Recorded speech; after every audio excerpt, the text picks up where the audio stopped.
Hi Year 12, it's Miss Hopkins here, just with a presentation about the extended project qualification. Hopefully after this presentation you'll have everything that you need to know, but of course if you do have any questions you can just drop me an email. So over the next few minutes I'm going to cover what is the EPQ and what does it look like, why should you do it and what skills do you need, is it worth UCAS points, does the topic have to be related to your other subjects, what topics should you choose, how is it marked, how long will it take to complete, and what you should do now if this is something that you think you want to continue with into Year 13. Okay, so what is the EPQ and what does it look like? The EPQ, Extended Project Qualification, is a level 3, so the same standard as an A-level qualification that we complete with the AQA exam board. You can be considered for entry for this qualification if you have completed your independent research project. So basically, you don't all just get to walk into this qualification.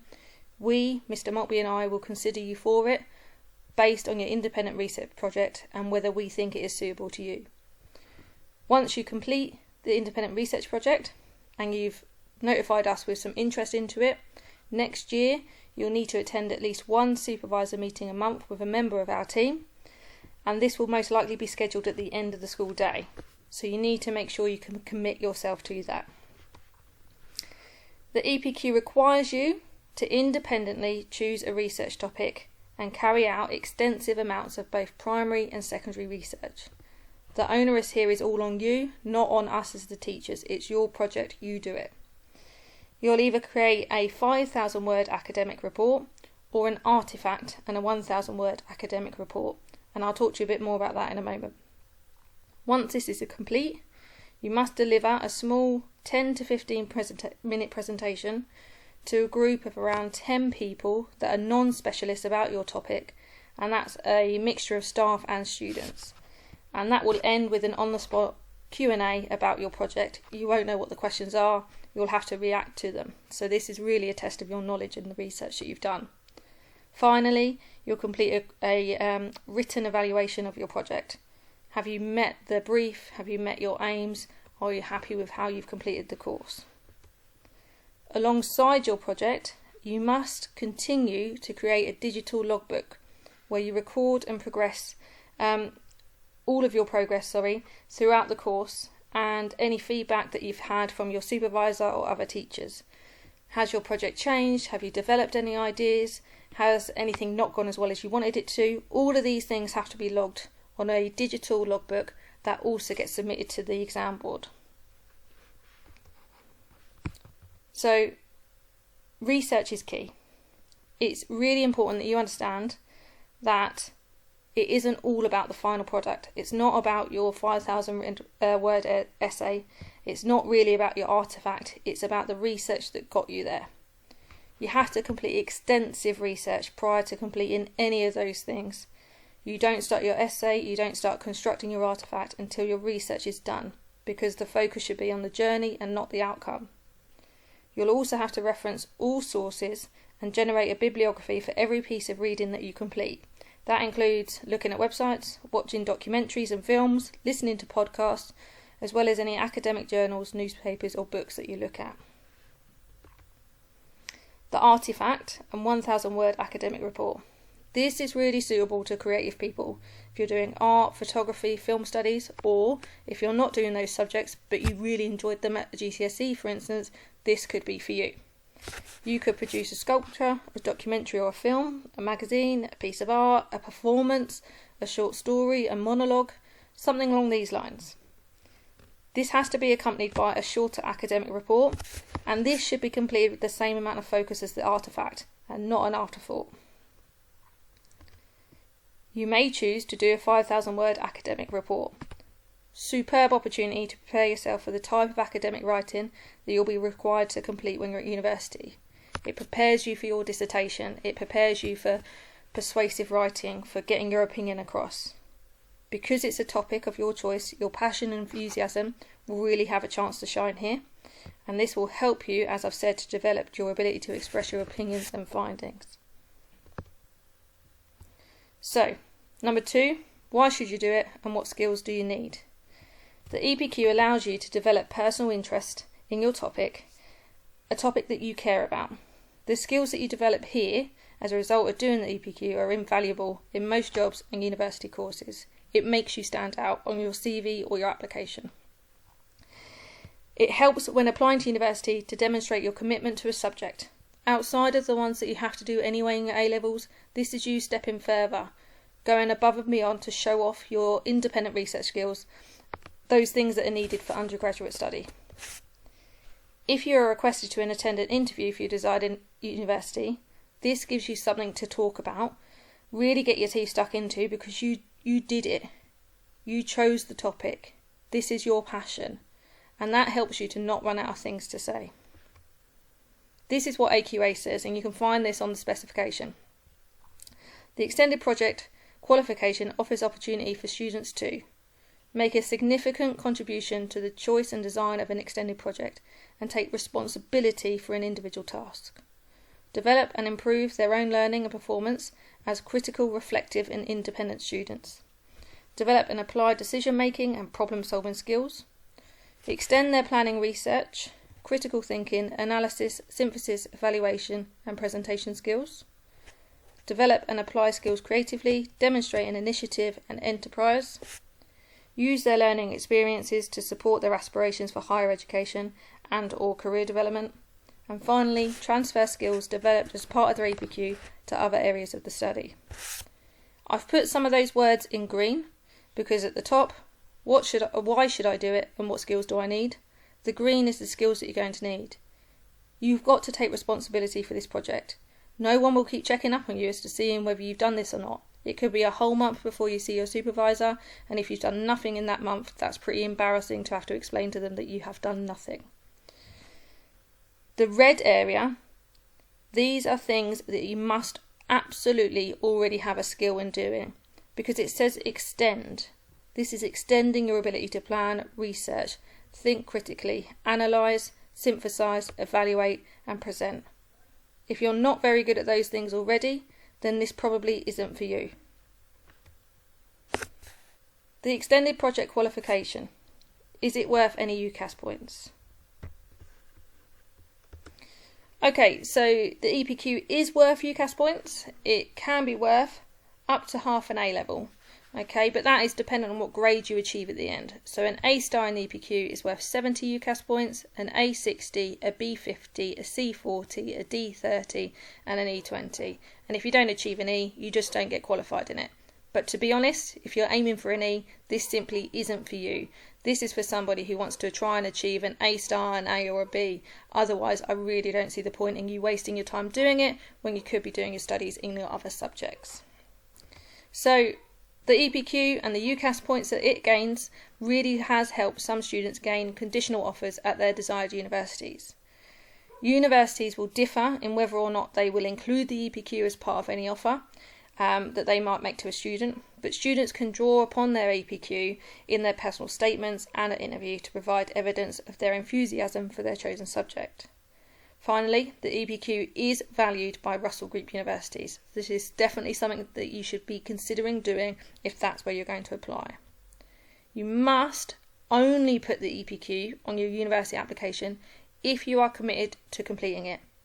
There is no point putting it on there and then you get an offer for a university saying, yes, we want A, B, B in your usual A-level subjects, but you are also required to get an A in the EPQ. If you don't then complete the EPQ, that offer is void. You can't go to that university. So this is very serious. This isn't something just to do out on a whim. If you're going to commit to it, you must stick to it. Does the topic have to be related to your other subject? It does not in any way have to link to your subjects at all. In fact, for me personally, I think it's better that it does not directly link to your subjects. This is to ensure that there's no crossover between taught work and your research. You cannot submit anything to an EPQ that, for instance, is in a subject piece of coursework or that you've been taught about directly in your lessons from your teachers, because it's an independent project. You are researching this yourself, not through what you've learned from your teachers. You have the responsibility to select your topic, so it could be anything you want within reason.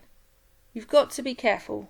You don't want your topic to be too broad, because otherwise the whole point of your project, coming to an opinion, having an argument, could be lost because actually the direction that you move in, it might be so blurred that you spend the whole project figuring out what you're going to do and then run out of time before you've got to write your report or make your artifact. Your topic should be practical, it should be ethical, and honestly, I shouldn't really have to say this, but it's just going out there as guidance. Avoid anything that has the potential to upset or damage anyone. You are doing this to better yourself, not to cause harm. What topic should you choose? Okay, so here are just some tips about the things that you could start to do and think about. So begin to think about your own interests and passions, hobbies, your local environment or activities that you are part of. You may already have particularly strong views about certain issues like human rights, animal welfare, or the current state of society. Things that are going on in the news, things that are relevant to you, your age, your culture, things that are happening now. You may also consider your future career path or university course choices to help direct your topic choice. You can consider your current A-level subjects, but as I've said, do not replicate anything that you've already done. Consider an aspect of your subjects that intrigues you or a theme that is shared in one or more of your subjects. For my A-levels, I studied film, media and art, but as you all know, I'm a keen sportswoman. So for me, a perfect topic would be to look at the way that women are represented in sport. It links to the media, it links to art in terms of graphic design, but it also brings in my key interest of sport outside of my studies. What you need to do is get yourself an empty folder. Doesn't have to be new, doesn't have to be flashy, could be one that you've just had since GCSE that's now empty. Title it EPQ Research. Your first task is to make a mind map, or if you're better at writing lists, create a list of topics that you could potentially use and why they would work. I want you to date this, as this will become your first piece of research of your EPQ, so keep it safe in your folder. Whatever topic you choose, you're going to need to be able to do background reading in it, and background reading that you can access. Literally, a quick Google search, Wikipedia, that isn't enough. So you need to have ways of finding research that is academic, that is linked to your topic, that is better than just some blog and some quote. You also need to be able to find contrasting views on the subject that will allow you to show off your analysis skills in your evaluation. This is what I've learned, however some people believe this. That's the kind of style of debate that you need to start making. How is it marked? Okay, so like all exam or qualifications, there are always assessment objectives.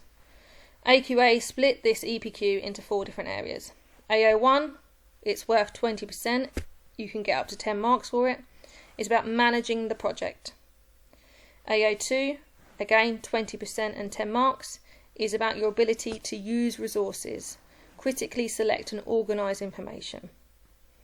AO3, 40%, 20 marks, is about you developing and realising your project.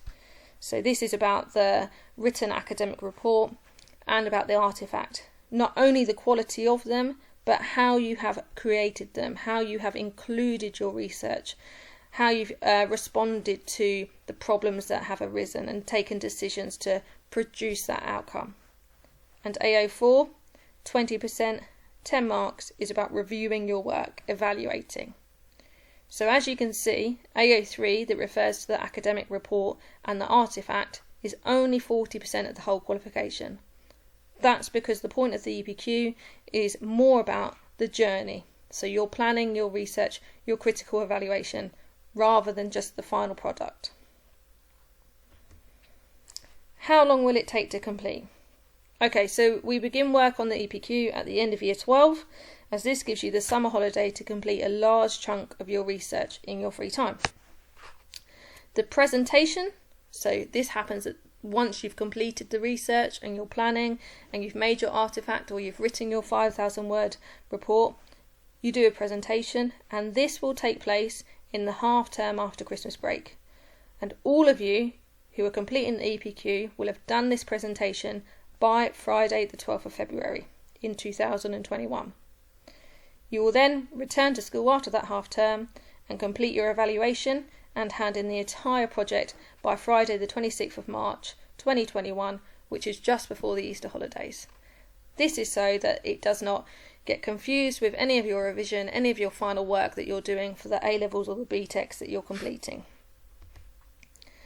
You will receive at least one supervisor meeting a month. You've got to be prepared, as I said at the start of the presentation, this may be after school. So school finishes at 2:50, your meeting might be between 3 and 3:20. Okay?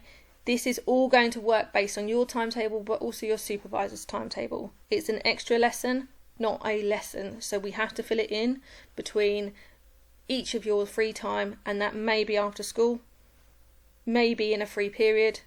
This is something that you have to liaise with your supervisor about. You must work independently on your project, in your study periods and at home. Your supervisor will expect to see a lot of progress between these meetings. I've already mentioned it. If you're having one meeting a month, that's 4 weeks worth of work that you should have completed. Do not turn up to a meeting having done nothing. You should create weekly work plans to ensure that you stay on track, and also these can be included into your digital logbook to support AO1 and AO3.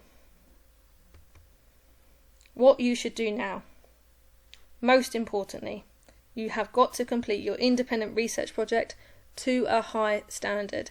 This is the foundation of your EPQ. This is you learning the skills that you then apply to this actual qualification. Your independent research project needs to be emailed to your tutor and Mr. Maltby by Monday the 11th of May. Once that's done, you can begin to consider why you want to complete the EPQ, and actually, is it feasible that you'll be able to manage the project alongside your other subjects? Go back to that slide that I've shown you already about what the exam boards say you need. Look at those skills in red. Time planning, responsibility. This is all on you. If you are not able to do that, this qualification is not something you should take on. Remember that the EPQ should not hinder your progress in other subjects. Your other subjects come first. They are worth a whole A-level. This is an extra course, something that will help you with your university applications and with your career goals, but it is in no way to take priority over your other subjects. Then, as I've said before, get yourself an empty folder, title it EPQ Research. Make your mind map, your list of topics that you could potentially use and why they would work. Date it, as this will become your first piece of research. Keep it safe in your folder. Then you need to email me a photo of this first task to indicate your interest in the completion of the EPQ. So a photograph of your mind map or of your list of topics. You need to get this done.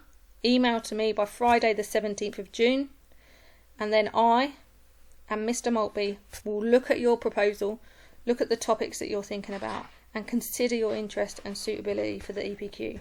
Not everybody will get onto this qualification. It's got to have your best interests at heart, and we need to consider whether you can complete it alongside your other qualifications. We will then contact with you with our decision. Yes, you can do the EPQ. Perhaps it isn't actually for you, and we will then show you what the next steps are, leading you up to the point where you can leave for the summer holidays and begin your EPQ. As I said, this is just an introduction. I think it should cover all of the areas that you've got questions about. However, if there is a question that I've not covered, please do just drop me an email. Thanks guys, and take care.